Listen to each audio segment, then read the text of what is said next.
So we have Bill here, and he is the one who was able to push that historic bill by going to White House, which is absolutely amazing. And Bill can share some experiences. How did they actually do that? Yeah, well, first off, it definitely was not just me. There were quite a few of us. So what happened 2 weeks ago, 500 of us from all parts of the U.S., 47 out of 50 states, 500 of us went to Washington, D.C. to advocate for Ukraine, specifically to advocate for a bill to support aid for Ukraine to the tune of about $61 billion. We knew going in that there was already a bill on the table with the Speaker of the House, Майк Джонсон, and so our first objective was to try and get that bill pushed to the floor. That bill is H.R. 815. That bill would have unlocked the $61 billion for Ukraine and some other things. When we arrived, we realized that Speaker Johnson had a plan, had a strategy in place to break that bill into 4 parts, one part being Ukraine. So over the next 2 days, that Monday and Tuesday of that week, before the bill was presented, we had 360 meetings with different congressmen and different senators, mainly Congress, so mainly House of Representatives. In those meetings, some of those meetings were scheduled ahead of time, some were drop-in meetings, and some were forced. You go and you knock on doors and you talk to staffers and you talk to schedulers and you try and get time with the senator or the representative. In my particular case, I had the honor of being introduced to 3, let's call them Gold Star moms. What is a Gold Star mom?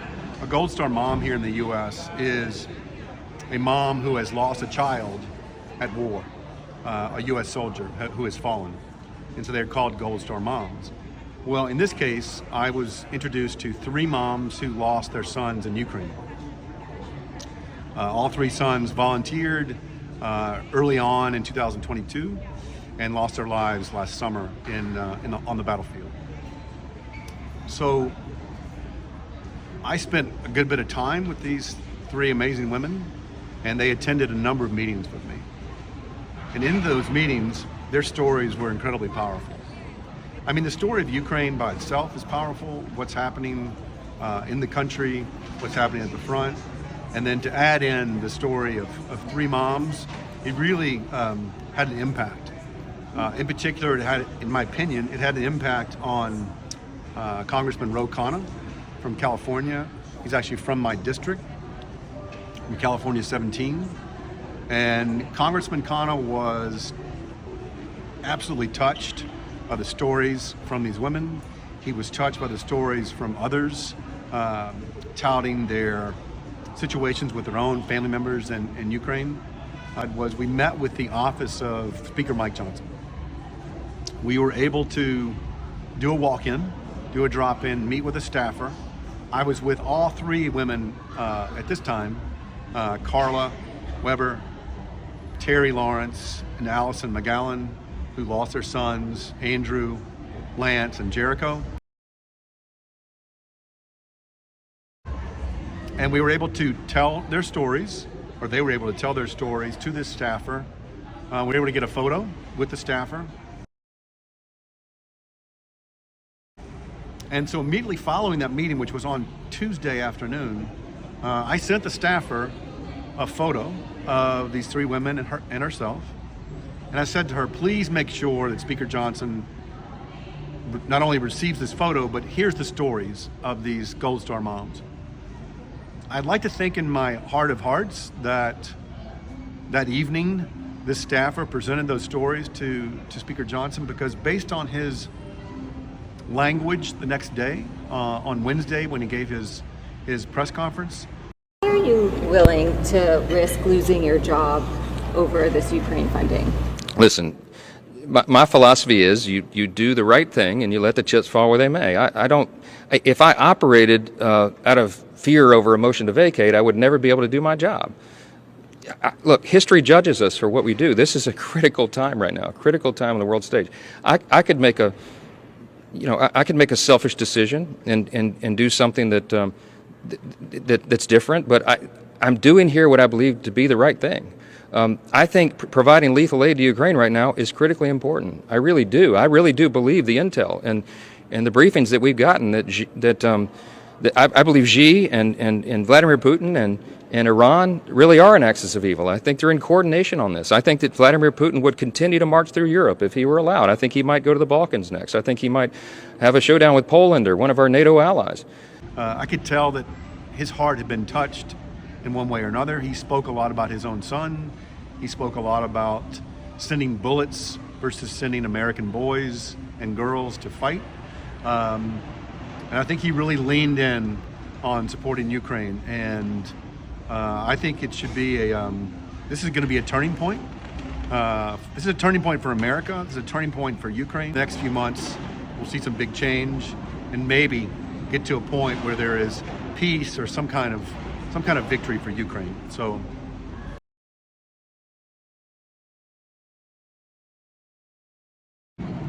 I went to DC for 4 days, and I wanted to make sure that my time in DC was very focused and very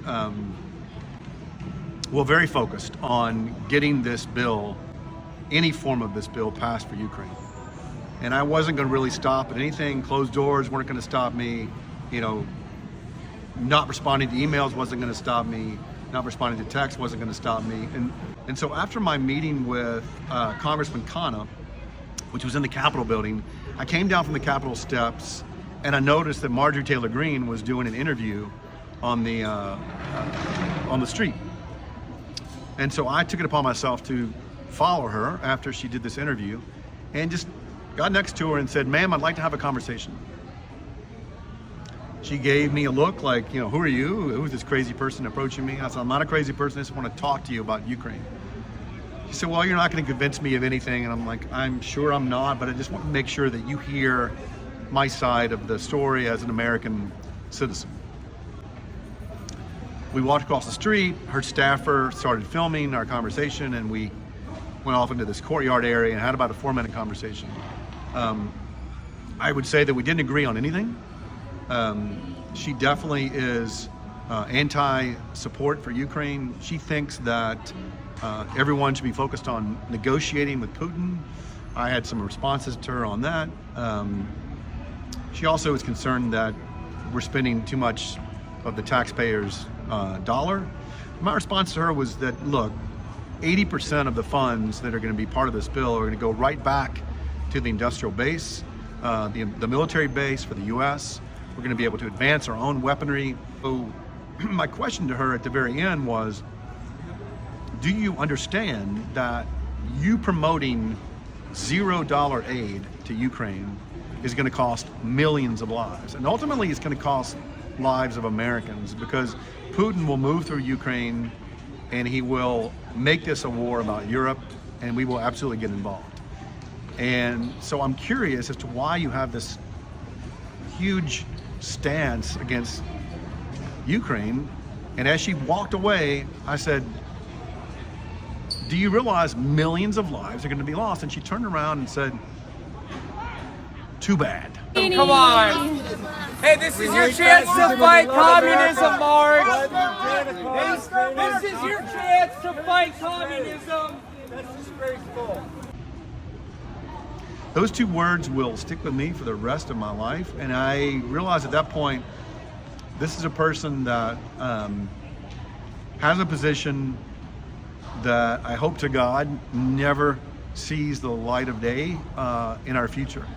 And I'm really pleased that our speaker, Mike Johnson, and the Republican Party have decided to move away from that Freedom Caucus, move away from the Marjorie Taylor Greenes of the world, move away from the Matt Gaetzes of the world, and really lean in on what I call a Reagan Republican platform.